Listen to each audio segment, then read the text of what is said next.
Experiments were done under the body of the Sphinx supposedly to check the quality of the bedrock to feel like where the groundwater was. Robert Beauvoir documented the Edgar Casey Foundation, the ARE, and the Joseph Shaw expedition, funding several other private drilling experiments that were done around the pores of the Sphinx as well as in different spots around here. And you can go back and find pictures. I mean, Zaki Weiss and Mark Lane have been involved in that since specific. So there's been 5 or 6 at least. And we don't really know what they found or if they found anything, but at one point this was all covered up in scaffolding and tarps. And there's the stories that trucks coming in and out. There's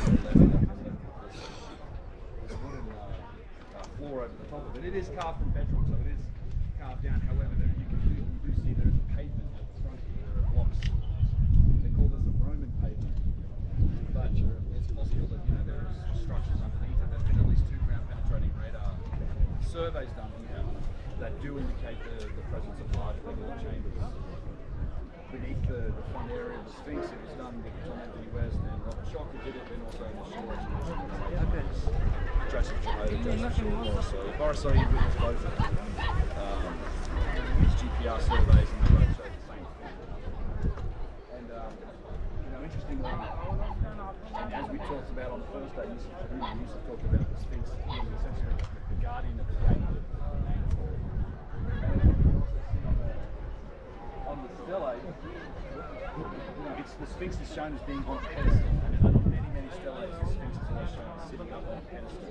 Obviously, it's not sitting on a pedestal. Stellaes, the vast majority are also shown as pedestals in the doorway. And I think what perspective we're looking at when we see that is like if you were out the front of the Sphinx temple, it would appear as if the temple was the pedestal that the Sphinx might have been on. And I think the doorway, if there is a doorway to the underground here, it's probably in the Sphinx temple, and there is evidence for that, and you see that when you get into it. But yeah, so there's a lot of contrary evidence. There is something called the inventory stele, the stele of Khufu's daughter, which is generally just described as myth and legend by the archaeologists because it tells the story that Khufu, who was the father of Khafra, was supposedly doing repairs to the Sphinx. It doesn't match the standard model because they say it was his son Khafra who actually built the Sphinx, which is what a stele that talks about his father actually doing repairs to that already ancient Sphinx. But we don't talk about the inventory stele. The inventory. Yeah, so then, yeah. Yeah, please. Alright, you guys hear me? Yep.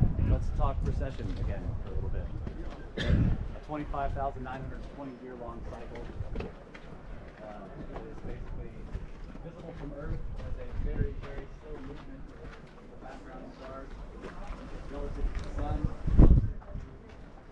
Specific date and time period.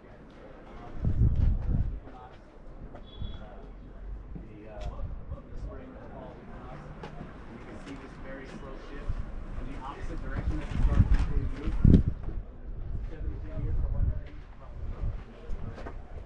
But what's interesting, and I think Ben mentioned this, Ryan connection.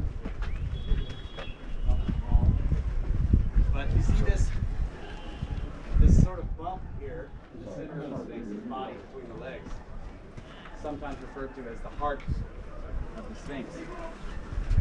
And what's interesting with the Orion connection and this particular feature and the direction that the Sphinx is facing relative to the Nile and the pyramids is that if you roll the entire sky back half a cycle, about 12,000 years or so, which we now know is coincides with a massively destructive period of the Earth, the slow end of the last glacial maximum leading up to a catastrophic period known as the Younger Dryas. The Sphinx itself, with the heart of the Sphinx being like sort of a pointer, the whole Sphinx looking this way, would have been facing the rising of the constellation of Leo. Which is really interesting because, the Sphinx, is it a cat? This is another thing about the debate of what it originally was. Because now we have a human head on top of it. But was it originally actually completely a lion? And if you sort of look at the shape of it, Ben pointed out, you know, and I'm sure most of you have seen pictures from above, the head is way too small. And we also know that the Egyptians and the people that were making the statues in the deep past, probably a lot of these massive, colossal statues we've looked at, they were masters of proportion. And the idea that they would so drastically make an error with the proportion of the head here doesn't seem likely. So it seems much more likely that the Sphinx has been buried most of its life, but the part that was exposed was the original head, and if it was a lion with a mane flowing, that it just was slowly worn down over time until it was just a featureless lump, and somebody came along later and shaped it, possibly even repaired it. I don't know. A lot of this we're looking at now is more modern mortar effects, right? But it's possible that, remember the colossi of Memnon, one of them had been prepared and repaired in ancient times by stacking blocks on top of the broken half and then carving that down into the statue. I wonder if that's what happened here. There's a completely different rock type. Now it's possible that that is the original rock type.